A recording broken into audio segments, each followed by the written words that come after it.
दोस्तों dragon ball जी में Goten और ट्रंक्स बहुत ही जल्दी सुपर सैयन फॉर्म को अचीव कर लिए थे, पर ये उनके लिए इतना इजी कैसे हुआ। स्वागत है आपका दोस्तों स्क्रीन पॉइंट में, और आज हम बात करने वाले हैं गोटेन और ट्रंक्स इतना जल्दी सुपर सैयन फॉर्म को कैसे अचीव कर लिए।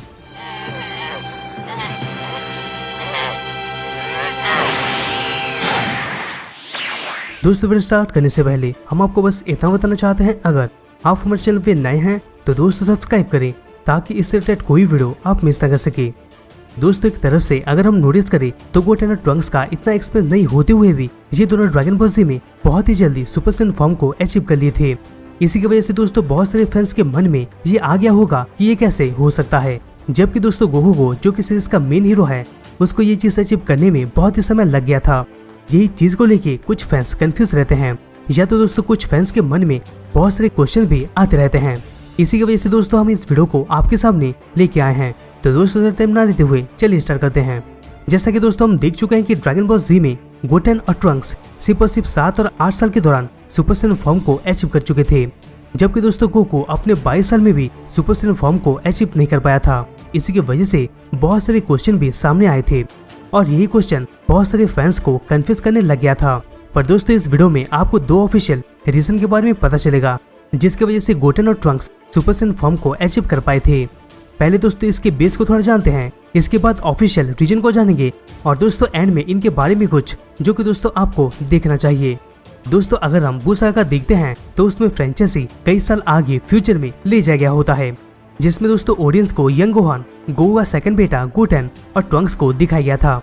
उसी दौरान गोहान ये जान के सरप्राइज हो गया था कि गोटेन सीक्रेटली खुद की एबिलिटी को इतना डेवलप कर चुका था कि वो सुपर सैयन में जा सके, और कहीं ना कहीं ट्रंक्स भी ये सेम फॉर्म में जाने का एबिलिटी रखता था।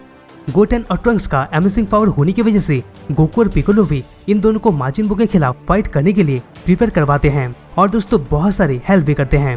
जब गोहान और ट्रंक्स फ्यूज होकर गोटेन बन गए थे तब दोस्तों इनका स्ट्रेंथ बढ़ के सुपर सैयन 3 एक्सेस करने के जितना हो गया था। तो दोस्तों आप सोच सकते हैं कि इनका पावर कितना बढ़ गया था।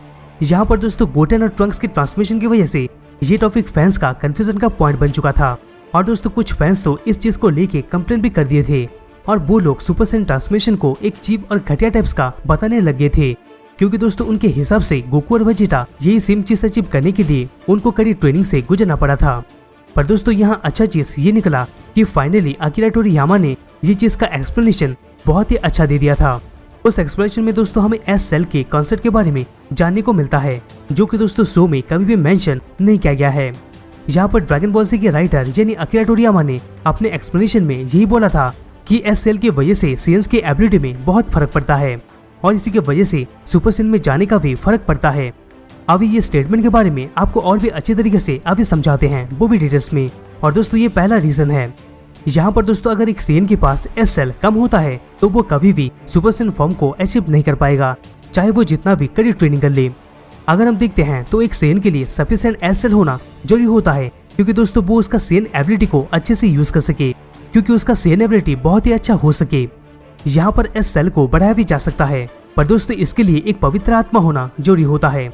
अगर हम गोटेन और ट्रंक्स का देखते हैं तो उनके फादर से उनको ऑलरेडी बहुत ही ज्यादा एस सेल मिल चुका था, यहाँ तक कि दोस्तों ये दोनों को गोहान से भी ज्यादा एस सेल मिला था, और इसी रीजन की वजह से दोस्तों इनके पास बहुत ज्यादा सेयन एबिलिटी आ गया था, और ये ज्यादा एबिलिटी होने की वजह से वो इतने कैपेबल थे कि ये दोनों सुपर सैयन फॉर्म को एक्सेस कर सकते थे।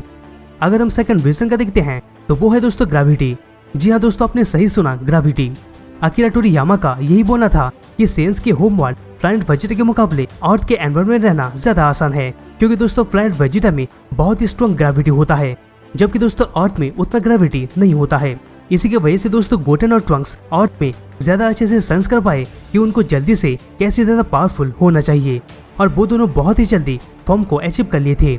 लेकिन दोस्तों अगर हम गोहान का देखते हैं तो वो कुछ साल नैमिक में बिताया था, और नैमिक का ग्रेविटी अर्थ से ज्यादा होता है, लेकिन दोस्तों गोहान भी ये चीज का बेनिफिट उठा चुका है, मगर दोस्तों उसके पास गोहान और ट्रंक्स के उतना एस सेल नहीं होता है, जिसकी वजह से दोस्तों वो इनके मुकाबले थोड़ी देर में सुपर सैयन फॉर्म को अचीव किया था। तो दोस्तों इससे हम ये कह सकते हैं कि ग्रेविटी भी एक रीजन है जिसकी वजह से ये दोनों जल्दी ही सुपर सैयन फॉर्म को अचीव कर पाए थे। तो दोस्तों यही था कुछ रीजन के बारे में कि कैसे ट्रंक्स और गोटेन इतने जल्दी सुपर सैयन फॉर्म को अचीव कर लिए थे। इसके अलावा इन दोनों का अगर हम और कुछ देखते हैं तो एक टाइम में दोस्तों बू सागा के दौरान ये दोनों जी वॉरियर्स के बहुत ही इंपोर्टेंट कैरेक्टर बन गए थे। जबकि दोस्तों ड्रैगन बॉल सुपर में ऐसा कुछ नहीं हुआ था।